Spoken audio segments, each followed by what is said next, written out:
Hello, everybody. My name is Scott Stanfield, and this is the Modern Longevitarian. I'm so excited about this show. And as I said yesterday, when I did my show on my core workout, my hardcore workout, that the next 7 episodes are going to be off the charts. And this is the first of those with our guest, Eddie Loussararian. And we're going to go over his 2 books and 64 life hacks for success and when bosses go wild. But before I do that, I want to welcome everybody watching on the Spirituality Gone Wild work, and also people who may be tuning in on LinkedIn, because LinkedIn is such a cool platform. It's growing so fast right now. There's so many users, and they're just testing out this live function. And we've been blessed with having the function to go live on LinkedIn. So I'm super, super excited about all of those things.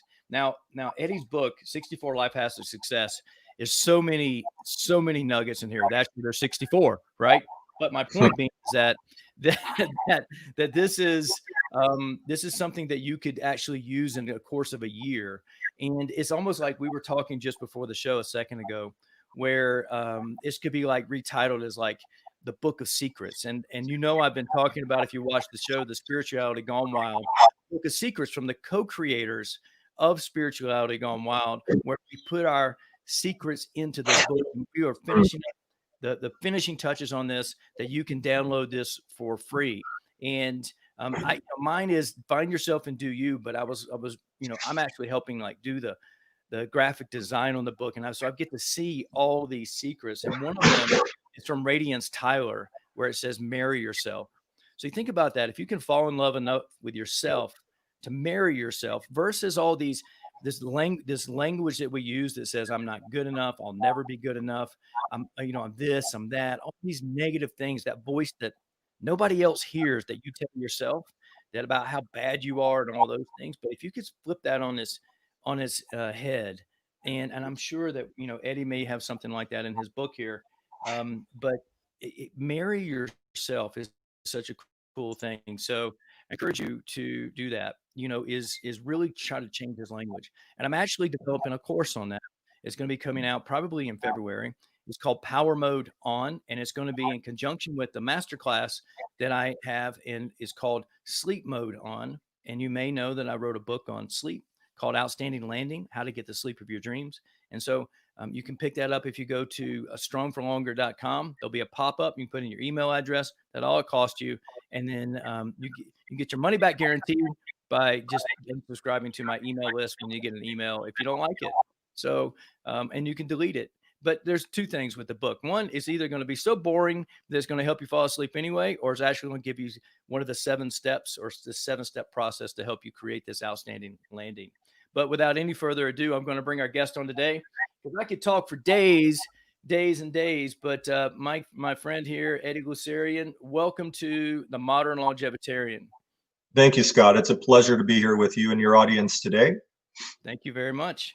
And so let's jump right in. Well, first of all, let me ask you, what motivated you to to write these books, and maybe give us a little bit of professional background on you, or how you got started?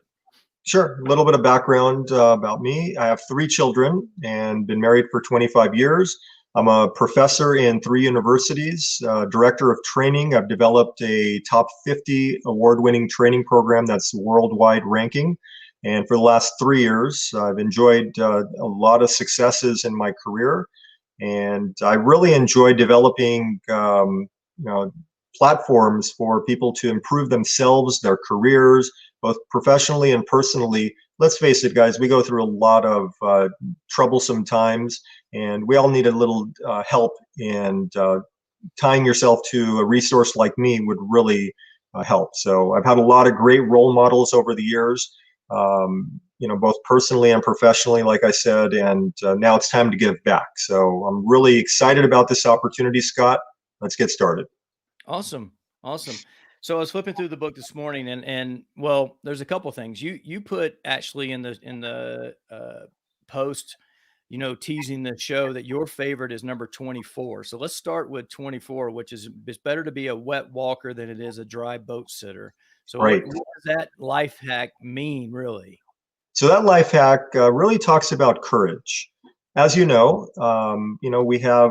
face difficult situations and dilemmas, and things come up in the day where we have to make a decision, which we may not be prepared for. We don't always have a playbook to refer to, like the Bible, for example. May not be handy in the moment. So we have to make a decision, either to step out in faith and believe that the step that we're taking, we're going to actually land on something, on solid footing, if you will, or we're going to sink because we made the wrong decision. Either way, if you never step out in faith, you'll never realize what God had in store for you. And that might be a better opportunity at work. It might be, a better relationship. It might be,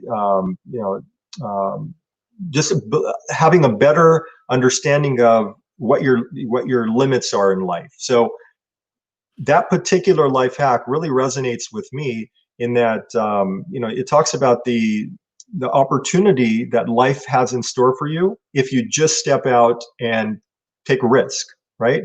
Risk reward is a ratio that we have to commonly assess, and whether going with option A or option B is a better decision. You'll never know unless you try one or the other. If one fails, you go with the other one, and you realize that, you know what, I learned something along the way. I failed miserably this time, but I know what to do if this happens again. Understood. And that's so important, right? Because, like even for instance, like with a COVID pivot, right? I think of obviously mine, right? The modern longevitarian is my COVID pivot. But I think like my friend Chef Sean Boucher, who just opened for the first time in his life, he had a podcast, and it's still all out there. I mean, like hundreds of episodes of the Business Chef podcast, award-winning podcast. And when COVID hit, he put it on hold because he put his time into, after getting furloughed, into opening a restaurant during a pandemic, right? And so talking about taking the faith to step out of the boat and see if you're going to step on, have a firm footing, right? And now it's like he's already just been opened less than a month, and he's already getting, inquiries about franchising and those type of things. And so that kind of gives you some confirmation that you're going in the right direction, Indeed. those type of things. Indeed. I've talked to a lot of people over the years about investing in the stock market, for example, or leaving their comfort zone and going to a better paying job, for example. But they're always reluctant to do so because they're afraid, right? They're afraid to take risks. They don't know what's on the other side, in other words. If I pull $10,000 out of my savings account, my nest egg, my comfort zone, so to speak, I don't know if I'm going to lose this, and I'm not willing to lose it. But they look back on that opportunity a year from now and they say, hey, you know what? If I had put that $10,000 to work in the market in a stock like Tesla, for example, that did extraordinarily well in 2020 and continues to do so in 2021, that 10,000 may have tripled for me in that amount of time that I would have been working for one whole year to make that kind of money, right? So Right. in order to take chances like this, you have to have courage. You have to be willing. You have to have an appetite for risk. And you hear often, the younger you are, the more risk tolerant you can be. Well, I'm here to tell you that regardless of your age, you should be taking calculated risks throughout your life, right? Because you never know what can happen if you take that next step. Right. Like take for instance, Bitcoin. I don't know if you know anything about cryptocurrency or any of those things, Yeah, but in March it was around $3,000. If you had $10,000, right, we're all focused on the pandemic and shutdowns and thinking it's going to last a couple of weeks. But if you took that $10,000 back in March and you would have bought 3 Bitcoin, right? Now I mean, this morning it was at 38, 39. It flashed up to $40,000 again, right, right? I mean, you would have 3 times 40,000, right? You'd have that 10,000 would have been, $120,000, right? right.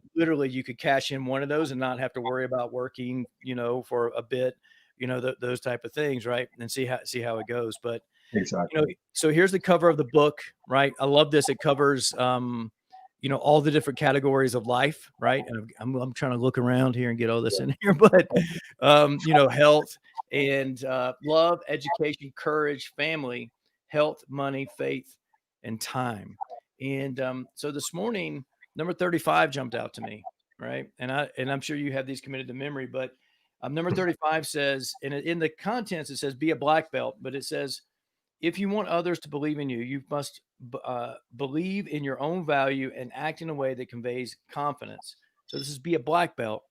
And, for me, I practice martial arts and things like that. I keep my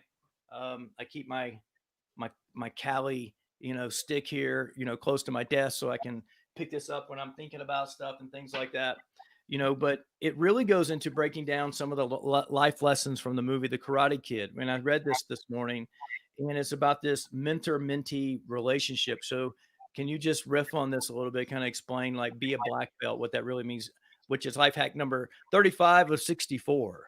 Indeed. So that's a particularly important one for me because it talks about tethering yourself to somebody that can potentially be a role model for you or become a mentor for you. Like in the movie Karate Kid, Mr. Miyagi became that person for Danielson. And by the way, guys, just a quick plug for Cobra Kai. If you guys haven't watched that, check it out on Netflix. It is phenomenal. And whether you've seen Karate Kid or not, it is a great way to it's a great illustration of good versus evil and how the two can actually cross or intersect at some point, and one can work on improving the other person and bringing them over to the good side or to the light, so to speak. But that mentor-mentee relationship is an important one because too often we gravitate towards a direction that isn't really sustainable or isn't a positive. You go towards negativity because it's more convenient, it's more available because your friends are in that space.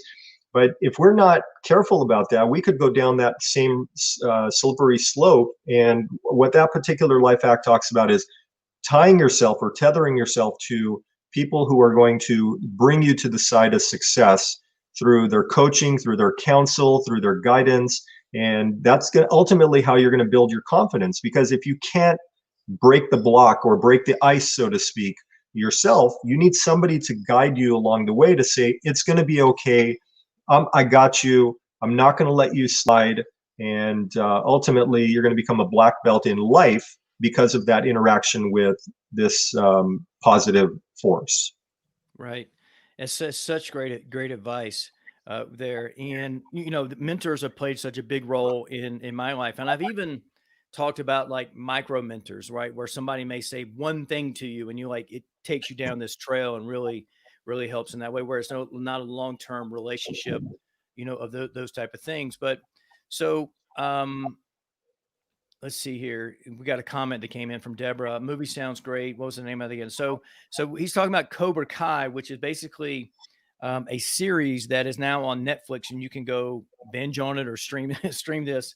But basically, it's on the making of it's the cast. They brought back the cast of the movies Karate Kid, not Mr. Miyagi, because the Pat Morita, which is the actor that played that, passed away. But there's some, like visions of him and things like that. So the main characters have come back and made this series, and they're just releasing. I think season 3 just came out, Right. in that, and so it's so Cobra Kai, which actually was the evil or the bad side of the force, if you will, in the karate in the Valley of California, with Southern California. So they were the mean, no mercy type karate dojo, and Mr. Miyagi taught this. Karate is for self-defense only. You don't have to go out and start fights and show mercy and those type of things. But things have kind of changed over the years, and since back in the 80s when all this happened. And so I love the movie Karate Kid, even the new Karate Kid that have Will Smith's son in and Jackie Chan. It actually has a lot of the same stories, but doesn't resonate with me the way that the original one did. Right. Right. For Right. sure. So Cobra Kai is the name of the series, and you can find that on Netflix. Indeed. Yep. Yep. So my next question is, yeah, and we talked about this briefly before we came on the show, but is how do you suggest somebody using this book? Because blasting through and trying to read this like a normal novel or something like that would kind of not, it won't get you any places. So how's somebody going to break down using the 64 life hacks for Right. success? Well, Scott, if your audience is anything like what I experienced while going through high school and college, I was given books like Romeo and Juliet and The Catcher in the Rye and 1984 to read, and all were great at the time, but it took an entire quarter to get through. And I don't have time to read a Moby Dick novel these days, right? There's life is action packed. I have a family, I have other interests in life, and so I wrote the 64 Life Hacks for Success book to serve as a daily devotional, right? If you had 1 minute to spare in your day, and all you had was that 1 minute to get some information, a tidbit, a hack, right? A life hack, which is a simple technique or a tip to make your life easier. That's all a life hack is. Read this one page and then apply it the next day. So unlike things like 1984, where you have to decipher what the author is talking about, this thing's plain and simple. It is what it is. It says to do these 3 things and try it the next day, and thus you're going to experience that same success or that same happiness, same joy. There, like you said earlier, there are short stories, inspirational stories that either I have experienced personally or I have witnessed somebody else walking in those shoes experience, and about faith, about courage, about career, time management. We don't know how to optimize our time. We don't just wake up one day and say, you know what, I'm God's gift to, time management, right? You have to experience it through the lens of other people who have been there, who have struggled before, and who have figured it out. And that's what this book really does well. It starts off with a short story, right? For example, I was in a Costco one day and I saw this 8 or 9 year old kid crying. He was alone, standing in the aisle with the frozen goods. And then all of a sudden, 3 moms or 3 women who appeared to be moms just converged on him, right? And neither of which were his mom. They comforted him. He was crying, and I overheard him say, I lost my mom. And right there, I figured out that these women sprung into action. Their mom, spidey senses kicked in, and they said, I need to comfort this boy until his mom is found. And a lesson was born right there, right? So there's an entire life hack or one page out of the book that is dedicated to that short story. And then I go on to talk about there's never a bad time to do the right thing, right? And that's the life hack from that particular experience that I had. So, and there are 63 others like that, where, if you just are struggling with your career, you have a bad boss, you wake up with no energy, you don't know what to do. There's 10 things that talk about how to get out of bed and successfully with a positive attitude. And one of the key takeaways for almost every hack in that book is how to adjust your attitude for the moment, for the experience that you're going through right then and there, right? Because it's all up here, right? We fight battles between our ears, and often reality and what is happening in front of us are 2 different things, right? We, in our minds, think about the worst case scenario, but in reality, it isn't as bad as we make it seem. And if you just stop and read one page out of this book, you're going to find that, you know what, if I tried these 2 or 3 things today that I haven't been doing because I just have never been exposed to these ideas or these techniques, I may have a better life. And that's really what it's about. Helping people cut down on the struggles, cut down on the frustrations, and step out into more happiness, more peace, more joy. And by living a life with those things, eventually you're going to impress upon other people that you come into contact with who are having perhaps a bad day as you have. They're going to now have a better experience in their life as well. So it's about influencing people through walking the path, that God has called us to walk. Right. And so basically these 64 hacks could be you could do one a week when you would be over just over a year, but you could do, you know, I don't know, about, 10 or 12 weeks out of the year, you could do, a couple of them, and you could make this over a year's time, and, Clearly. and do that, right? Because I referenced, I have this book right here. I referenced this book called Jesus Calling, and some of you may know this. There's an app you can do it as well, and even have this version for kids, but there is basically by date, right? And it's just a simple, like one page thing you would read that the author, Sarah Young, was inspired to write. And then it has the verses that correlate with that. And so it's a daily devotional basically, but you could also, tap into, something like this that has a daily devotional type thing to it where you can, and it may be biblical, but it may be not, but it's also, something that you can do. So Scott, if it I can add go ahead. something to that. So a lot of people have been asking me, this year and last year, why 64? Why not 63? Why not 65? Like, how did you settle on 64, right? Well, there's an interesting story behind that because in 2018, God put on my heart, at the end of 2018, He put on my heart that I needed to send weekly motivational tips or quotes or something with my previous employer, which we had 1,200 employees.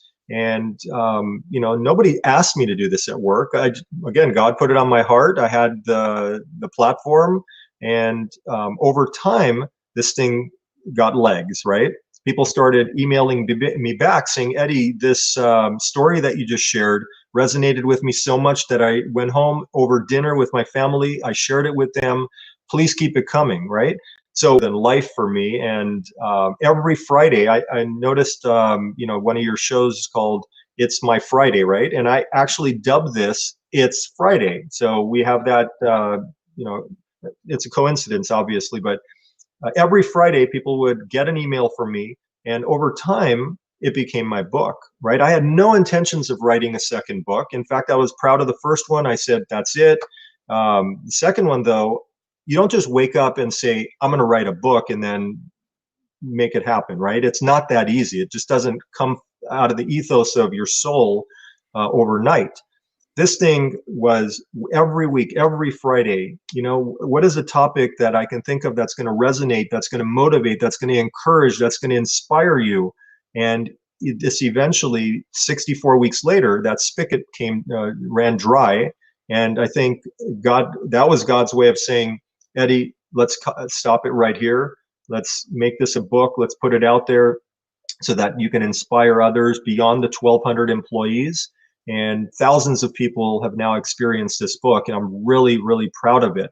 But through that lesson, I learned that when it's time, you need to listen to the word of God, because if you don't act in that moment or step out in faith and do what He has called you to do in that moment, you're going to miss out on something. You're going to miss out on greatness, a learning opportunity for yourself, or an opportunity to influence your audience, which is what you and I are trying to do right now, right? We're not trying to sell a book. We're trying to influence people to tap into a resource that's going to improve their lives through encouraging them, through inspiring them. And ultimately, that's going to lead to, like I said, more joy, more happiness, and more peace in their life. And boy, couldn't we all use peace today, right? We've been hunkered down, many of us locked down for months, going on a year now. Some of us have lost our jobs. Others are wondering where the next stimulus check is going to come in. So we all need something along the way to kickstart us and get us feeling good about ourselves again. And that's what I'm really proud of, in that God put that on my heart and used me as His vessel to deliver this message, right? And one Yes. of the opening quotes in my book is from my pastor: God put something on something in me to deliver it through me to bless others around me. And that's what I'm trying to do with this message. That's amazing.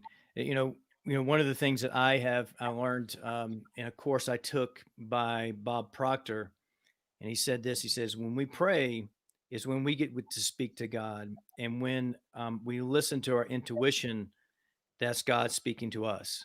And a lot of language around that is like, God prompted me, or laid it on my heart, or those type of things. But that voice in your head is when God's speaking to you, and doing those things. And it's and you can say, there's people who get into like law of attraction, law of vibration, those type of things. And it even says, in like Matthew, 20, 20, 21, 22, right? Where if you pray for something and you believe, you will receive it. Right. And so that's like the law of attraction. Right. And so those type of things can really get into there. So I encourage people to, to pray, but also to listen to what, your promptings are, what the, now if you got multiple voices talking at one time, right, it maybe another whole thing going on there, right? But no, it's just like your intuition is God speaking to you, and listen to that. So we've had a couple more things come in. Kelly Bird is saying hello all, and so Kelly, thanks for being here. And then Miriam just said, great speaker, looking forward to getting the book. So Eddie, this Thank would be, you. yep, this would be an opportunity to tell people where they can find the book. Indeed. So both books, 64 Life Hacks for Success and When Bosses Go Wild, are available on Amazon through, in either paperback or ebook. So whichever is more convenient for you. And or you can get a signed copy directly from me if you email me at Loussararian, my last name, at yahoo.com. Again, Loussararian@yahoo.com is my email address. Feel free to reach out anytime. If I can help you guys in any way, I'd be happy to. Right. Well, there's other things, right? I have in here as well because I got two signed copies, right? So I have the other book as well, When Bosses Go Wild. But we can talk about this and then transition into and talk about some other things in the book, right? Sure. So I got in this a little little thing that Eddie's offers. Um, Actually, it says this for future reference. If you or anyone would like instructor-led training on any of these topics, please let me know. See awards I've won for my employer below. So he's got the awards he's won below, right down here. You can see this, but the list of topics is off the charts. He's like a modern day Renaissance man here. They can sit down one on one with you and teach these things.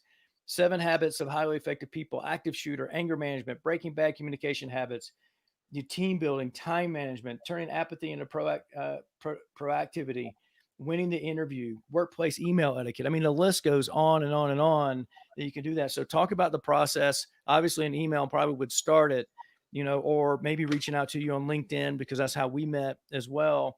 But, talk about the process of your training programs that you have as well. Sure. So I love conducting one-on-one trainings because I can personalize it to the individual, right? You may have something going on in your life today where you're getting ready for an interview, but you've been out of the interview circuit for 5 years, or like me, 20 years, because you've had one job in that amount of time, and you need somebody to help you polish your packet, right? Your resume, preparing for the interview, during the interview, and what to do after the interview. So I like to do one-on-one training, and that way I can personalize it to your needs. If anyone would like training in Excel even, or any of the Microsoft Office suite, so I can make you an Excel advanced level person in 4 lessons, and all these lessons are 1 hour long. And again, if you just emailed me at Loussararian, Louss, well, you can see my last name on the screen, Loussararian@yahoo.com.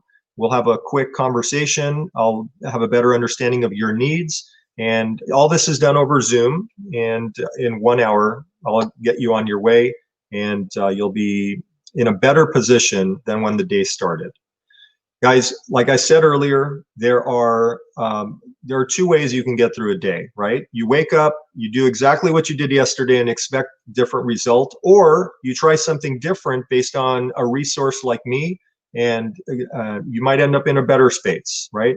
I'm not going to mislead you. I've led thousands of people down a path in their careers before, and as a director of training, that's a huge responsibility and a privilege, in my opinion, that I don't take lightly. Similarly, with my students in the universities that I teach in, it is a true honor for me to do what I do. And this is my stage in life where all the mentorship and role models that have intersected or intervened in my life that have put me in this position allow me to give back now. So if you allow me to, if you trust me enough, I promise you, I will get you to a better space in life and with a better attitude, and you'll feel encouraged, you'll feel inspired, and you'll want to give back as I'm trying to do right now. That's amazing. And most people out there may not know that using Excel spreadsheets is like having a superpower, right? It's like talk about those things. And I'm so blessed to have you on the show, and and the fact that you're in this position where you're giving back and all these things, and you can package these things together. Some of us are old enough to where before there was even Excel, we were using Lotus 123, right? Mhm. And really, if people, some of you may have to Google and read a Wikipedia page on what Lotus 123 is, and because you're not old enough to know, but that was the granddaddy of the Excel spreadsheets before there was Excel. And so I remember, multiple times having younger, generations working for me in the restaurant and getting frustrated because I know so much about Excel. It's like, but when you're responsible for, reading a P&L and having to explain it and going through and figuring out formulas and how to calculate cost of goods sold or profit and loss or any of those things, you basically, can, or putting together, like order guides for ordering, you know, 500 different wines or, those type of things, right? You learn really quick how to use it, and keep building on that and building on that and building on that. And so I think for a lot of, a lot of younger generations I've seen in the restaurant world, but where I came from, is that Excel was like the one thing they didn't know much about. They knew a lot about, you know, documents and Word and using different type of things. But, that's a great training to have. And I encourage people to, maybe tap into that on top of the other things that are there Indeed. is super cool. Indeed. Scott, true story. I was in college when Lotus 123 was being taught. And I remember sitting in the computer lab and the professors in front of us telling us how to log in. And I'm like, this will never last. This thing doesn't, this is like a, short-lived project that somebody put together. And here we are. We can't survive without Excel these days. If you're into numbers or not, or you want to track your expenses, like you said, with a P&L, you don't have to work for a major organization to do that. I track all of my income and expenses using a spreadsheet that I created on the fly. And what used to take me an hour, now I can do in seconds because I figured out a faster way, right? And that's really all the benefits of Excel. There are just tools out there that you may not be exposed to because of your job or because of what you do or who you've experienced or been exposed to in life. So really tying yourself to or tapping into other resources, I think might expand your horizons on just what's out there. Really, there's no Right. harm in giving it a shot. It's only an hour of your time. Exactly. So we're going to transition. We're going to talk about this one here. And when bosses go wild, preventing employee morale knockout. And one of the big pieces of this, you said, when bosses go wild, offers managers and employees time tested techniques to peacefully coexist, keep employees motivated, understand why managers treat employees the way they do, identify strategies to overcome challenging situations with your boss, integrate coaching into your daily routine, and find excellence along the road to perfection. Now, one of the things that really stuck out to me about this book is peacefully coexist between management and employees. And I was telling you a story before we came on, and I just want to give everybody background is that one of the jobs I had was a director of food and beverage at the seventh largest oil refinery in the world on St. Croix in the U.S. Virgin Islands. And I worked for a contractor. It was a union job. And it was, there was, like if I picked up a pan or maybe washed dishes or something, there was a grievance that was faxed into the union shop president or something like that. And so it was all this tension there. And I never really had noticed so much of that before. And then 3 days before my contract expired, they were all in tears telling me I was the best manager they ever had, which was a blessing. I don't know if it's true, but they were going to miss me for some reason or some those things. And that was very early in my career. When I say early, I've been managing about 12 years. And that's before I really got into and before the really movement got into making peaceful environments and those type of things. So just talk about that first one about how managers and employees can coexist and peacefully versus having this tension between this fight between managers and employees. Right. Well, there's, like you said, the key word there is tension. And we're in a world where there's a lot of stress, anxiety, tension, frustration around us, right? This, notwithstanding the pandemic, but beyond that, we wake up, we want to go to work, do a good job for our employer, for ourselves, for our teammates. But then there's a countervailing force that stands in front of us, and often that's a toxic boss, right? 53%, according to my research, 53% of Americans in the workforce prior to the pandemic, because we know a lot of people aren't in the workforce anymore, but 53% of people who are working are frustrated because of a toxic boss, and they're looking for greener pastures, which means they're thinking of quitting the job that they signed up for, that they loved, right? They perhaps left another job to come and do this job in this company that perhaps was the best place to work. They had a great culture. They bought into the company goals and initiatives, but then something stood in front of them and said, you know what? You're not good enough. Why can't you be like this person? Here's a pile of work. I need it done by Friday. They give you no recognition. They give you more work and less responsibility, right? In other words, they minimize what you do. And I'm not saying every boss is like this, because this book is clearly written from a neutral standpoint, because there are a lot of well-intentioned, well-meaning bosses out there who do it right. However, I'm focused on how do we get those that may not have had the training or the background or the exposure to become a better boss. And thus they rely on their dominant coaching style, which may be directive, but directive coaching style doesn't work with every employee, because every employee, Scott, as you know, has to be coached differently, right? If you're a trained, motivated, experienced employee, I don't need to direct your every step, right? Perhaps with you, it's a little bit of coaching that's called delegating, right? Like even Michael Jordan needed coaching, right? But you're not going to direct Michael Jordan to how to shoot a basketball better, right? Because he's already perfected that craft.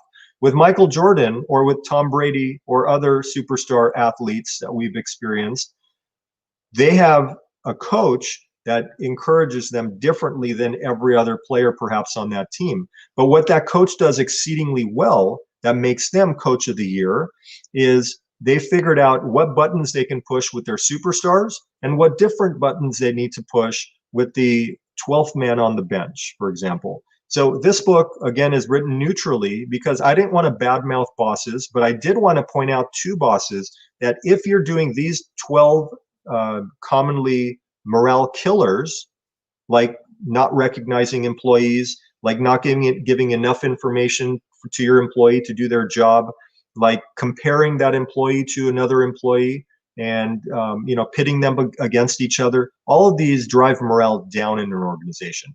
And the second part of that is, if as an employee you're experiencing these things, here's what is your boss is likely going through in their own mind in that moment that's causing them to make them react or talk to you this way. Look, there's two sides to every coin.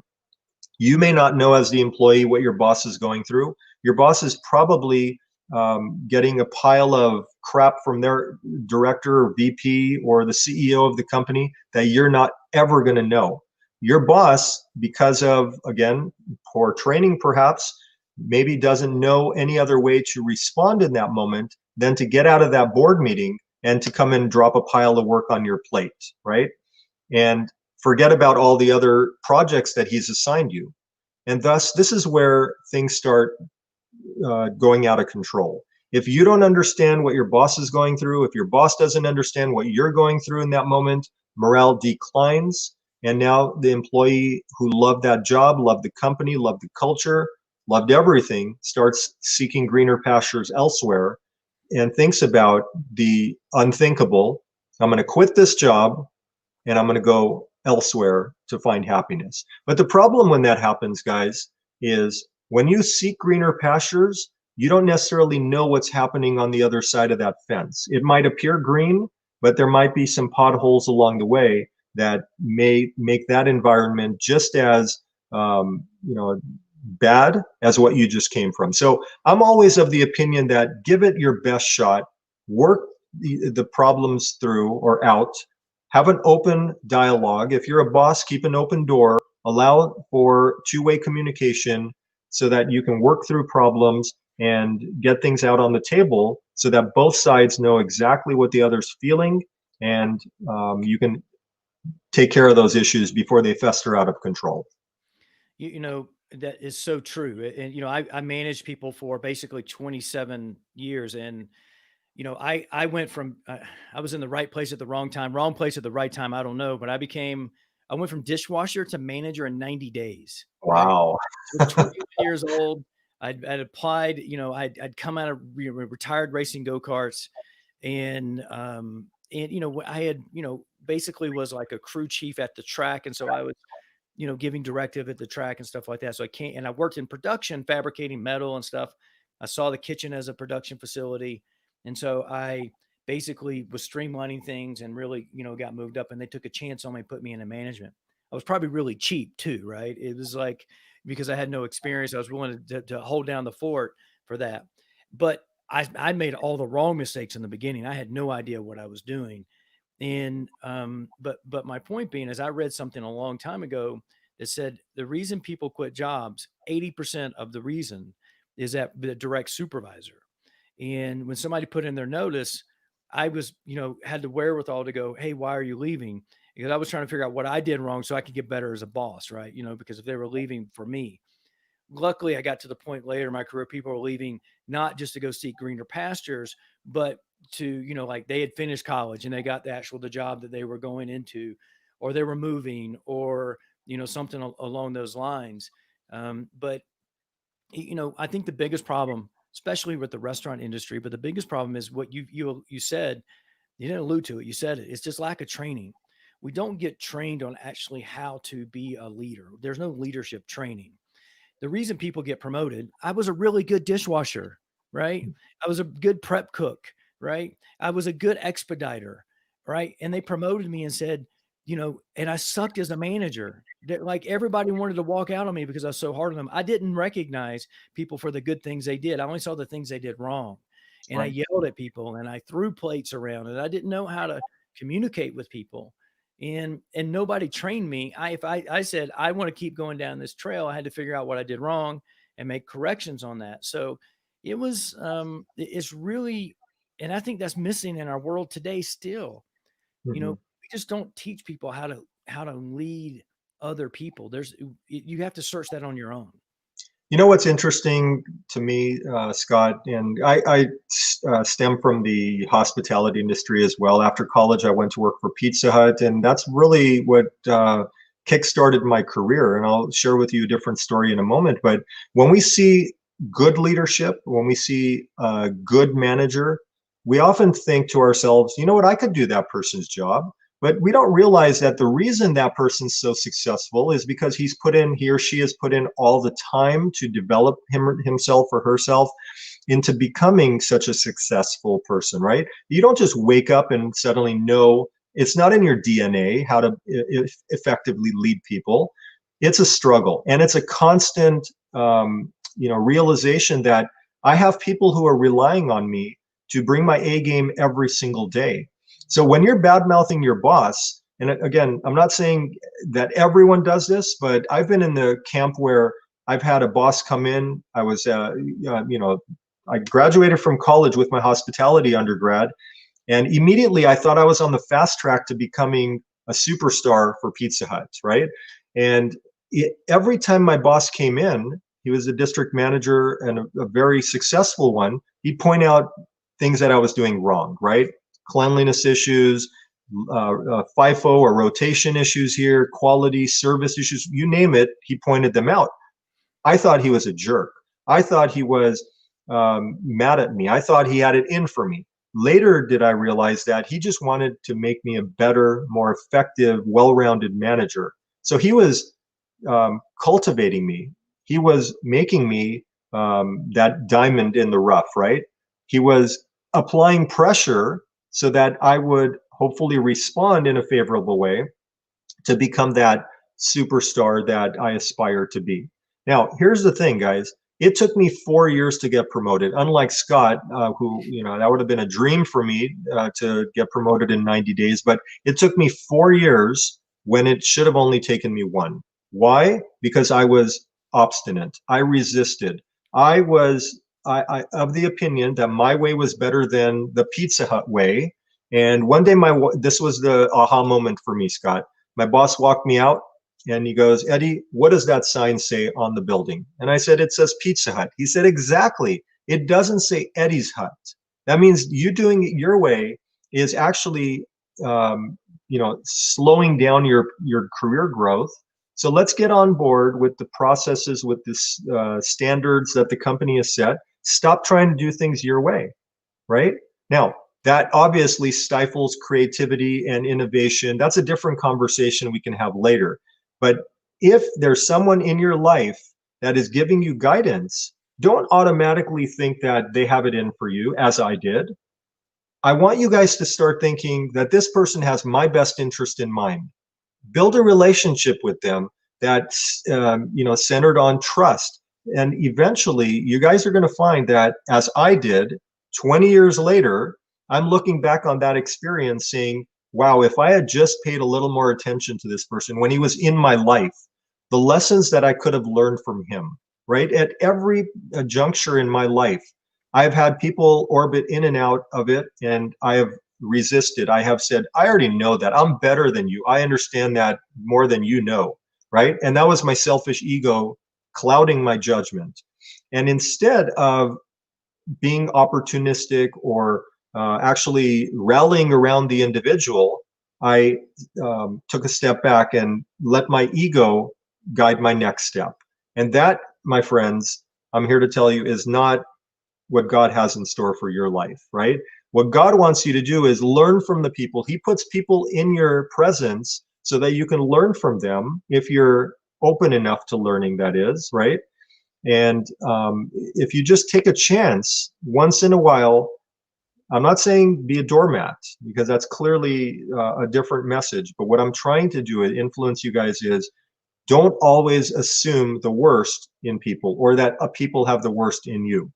There are a lot of well-intentioned people out there that if you just gave them a shot, that relationship might blossom, and who knows where that will take you in the future. Absolutely. I want to take a quick break. We've got a couple more comments to come in. John Jensen, a regular listener to the show, says, "Great interview, Scott. I'm looking forward to reading his books." Thanks, John. And also, he made a comment on the previous segment we had. So true. Communication is so key. Nonviolent communication and effective conflict resolution. Right there. Indeed. And then it says here only it says LinkedIn user, but I have LinkedIn playing on my phone quietly in the background. And this is from W. Martinez, my man Will. And I've met him face to face several times when I worked in Santa Monica. I actually went to church with him and his wife one night at the Mosaic Church in Hollywood. And they ate at the Del Frisco's Grill where I was the general manager. And so he says, John C. Maxwell, the leadership guy.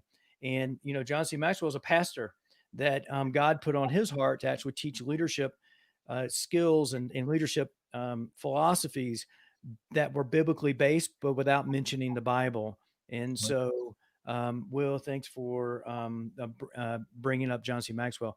I'm a huge fan of his 25 irrefutable laws of leadership, the law of the lid, the law of momentum, all those type of things. And so, great work there. And so, one of my things that to ask you about, one of the questions I wrote down before the show today was how can and now what you talked about was amazing, right? Because you're sticking into the Pizza Hut way, and really, I don't know how I got promoted so fast. Maybe I can have Dale Augenstein, the owner of Steamer Seafood Company on Hilton Head Island, on the show one day, and I can ask him, those things. I don't know if I'm going to go that deep back into my past and bring all that on, but Dale and I still stay in touch with each other, and we text each other, at least every couple months. And he actually just reopened the restaurant. It closed during the last hurricane and then reopened during the pandemic. So those of you or know me from South Carolina, or if you're in South Carolina, go to Steamer Seafood Company and tell Dale that you heard about it on the Modern Longevitarian show, because I worked for him for a long time, and one of my longest restaurant jobs, and promoted up to general manager, worked for him in Hilton Head Island, and then also after he started overseeing two restaurants for him in the Columbia area where I'm originally from, the one on Lake Murray, and then one he had one in the Vista at the time. And so, but my point is that it's a tough lesson to learn, right? Because well, I'm going to do it my way instead of sticking to the company's way. And when you work for a small company, right, there may not be a lot of procedures and a lot of things on paper, right? And you get taught their way in a verbal way. And then and then you may go work for a big company. Like I worked as a franchisee GM for Roost Chris Steakhouse. I mean, everything's laid out every way. Work for Del Frisco's Grill. It's a 12-week training program to be the GM for Del Frisco's Grill. And so I have 4 weeks in the kitchen, and and then working about 8 weeks, 7-8 weeks, training in every position, working with the GM, working with their managers, learning everything on how to do those things. It's not like you come out of one of those trainings, you go, okay, that was great. Thanks for paying me all that stuff, right? Now I'm going to go do it my way, right? You don't keep that job if you do that, right? So there's definitely some benefits to all of that stuff. I don't know. Have you have anything to add to that before we move on to the next question? So. Indeed. So you mentioned the successful managers, the training program. I got promoted 4 years later into a district manager position, and now talk about the tables being turned, Scott. I'm now trying to influence my managers, who I occupied their seat 4 years ago, and trying to do things the company way. And they're coming to me with their own brilliant ways or more efficient ways to do things, more productive ways. And here I am pulling them towards the standard side of the company and saying, no, no, no, don't do that because, of these reasons, right? So talk about the ultimate hypocrisy. I was just myself doing that very thing that I'm now telling somebody not to, right? So again, I want to encourage you guys, look past those things, because if your goal, it really depends on your goals, right? If you want to, like I did, make the biggest bonus that's possible, biggest commission, and you don't care what you do, you're not afraid of or you're not interested in getting promoted, you're just thinking money right now. Well, that might be interesting or important to you, but that might be short-sighted. I think that walk outside and looking up at the sign really set me up for where I am today, because I've had 3 jobs in my life, both district manager, one at Pizza Hut, one at Extended Stay America Hotel Company.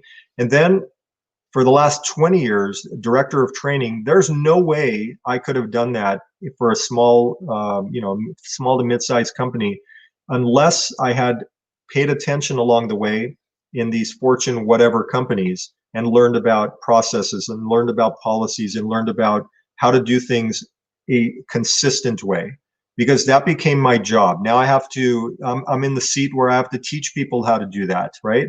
I'm now teaching theories and best practices in the universities that I teach in management, leadership, hospitality, ethics, you name it, communication.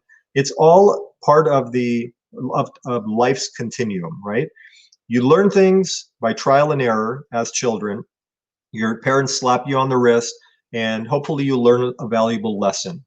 Then you interact with other successful people as you get older, and if you're smart enough to pay attention to them, it might accelerate your growth curve as you get older, right? So it's a decision. We started talking about being courageous enough to step out in faith, but there's also discretion involved in that continuum as well. You can't just do things you want throughout your life and expect that people are going to salute you for it, right? That's called anarchy. And so we have to have some semblance of order. We have to have, you have to have discernment. You have to know right from wrong. But I do want you guys to be courageous enough to take risks, calculated risks. Latch onto the right resources. Let people who have your best interest in mind guide you, and try different things. And along the way, guys, be happy. Whatever life has you doing in that moment, do the best you can with it. Don't look at your day and say, woe is me. Don't play the victim card. I've played that too, and it sucks. It is terrible to wake up, get out of bed and say, my life sucks, right? Instead, why can't the glass be half full all the time? Why can't your glass be brimming over with happiness and with success? You make your success.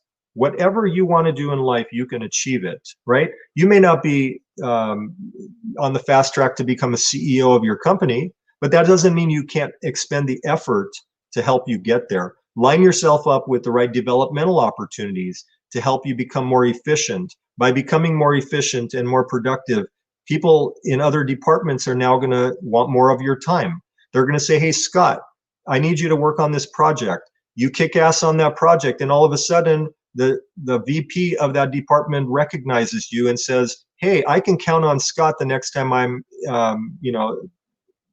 have a problem. Next thing you know, the CEO is recognizing you. Next thing you know, you're getting promoted because you're a loyal supporter of the company. It's all part of this continuum, guys. It's not wake up one day, do the same things you did yesterday. It's wake up with the positive attitude, be courageous enough to try different things.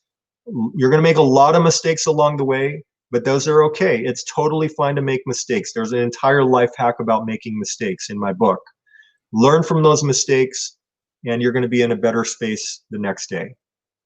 Absolutely. If it hadn't have been from learning from mistakes, I never would have made the thing, done the things that I've done. I made them all, every mistake. I think I made up a couple new mistakes, right, along the way. It was just, and it's absolutely amazing. That's one of the things I really, I carried over from the racing career, which was, if that, we don't really know what works in this situation. We know what doesn't work, so we're going to avoid that, and really Right, narrow it down to where you actually start building a system.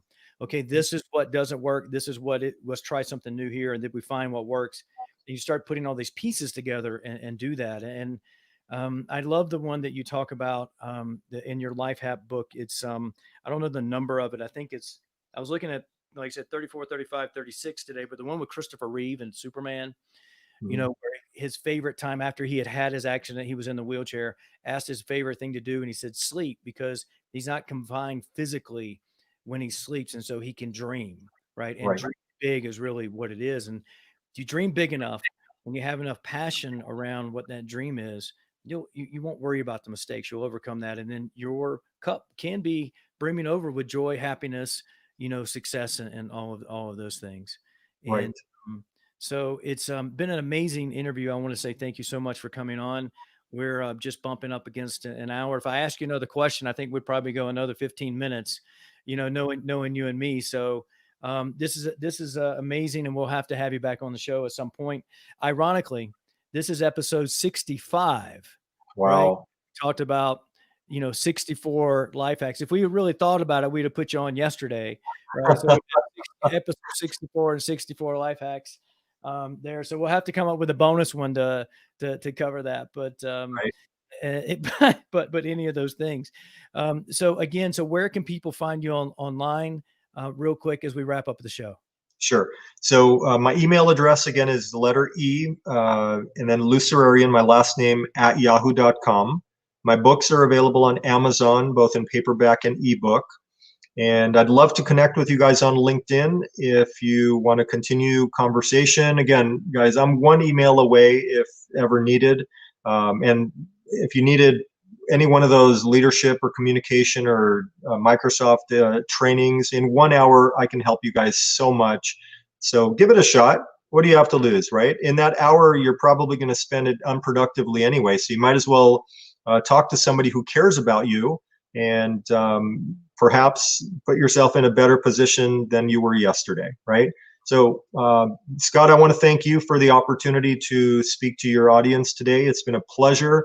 And I wish all of you success. And that's easy to say, but really the one thing that I want to leave you with today is it's okay to feel whatever you're feeling today. Don't put more stress or anxiety on yourself, because that can easily spiral out of control, cause health issues, cause problems at work. Just have fun in life, guys. Whatever you're going through today is not catastrophic. It is not going to be the end of your life. Just have fun, figure it out along the way, tap into resources, and you're going to be successful eventually. God bless all of you. Again, Scott, thank you very much for the opportunity. My pleasure. Great advice. Great show. I really appreciate you coming on. We just have one more comment. Let's see what we have come in here. So we had from LinkedIn, Lacey Bove. She's given us, she's clapping for us right there. Right. So Thanks, Lacey. Thank you very much. So I'm going to, I just want to tell everybody about the show tomorrow. We have with Dr. Linda Ellison. We're going to talk about her. We're talking about building your immune system. And it's going to be a super cool episode about that because she has this product that builds really quick, robust using amino acids, a robust immune system using amino acids. Dr. Linda Ellison, she's a Harvard grad. She worked for the United Nations, the UN in West Africa for over 6 years. And she had an epiphany. And we're going to talk about her story and how she developed this product that's been featured in Forbes and Vogue as well. So I just encourage you to tune into tomorrow's show because think about this: pandemic, virus, wearing masks, shutdowns. Your immune system is the number one, first and last line of defense when it comes to protecting your health and your family's health. So tune in for this show. And Eddie mentioned it early, or his emails were called "It's Friday." It's My Friday dates back to the restaurant world and the hospitality world because basically you would hear that every day that you work. Somebody would say, "It's my Friday." And if today is your Friday, I wish you a very happy weekend. And it's time to roll credits. Cheers. Thanks for watching the show and tune in tomorrow.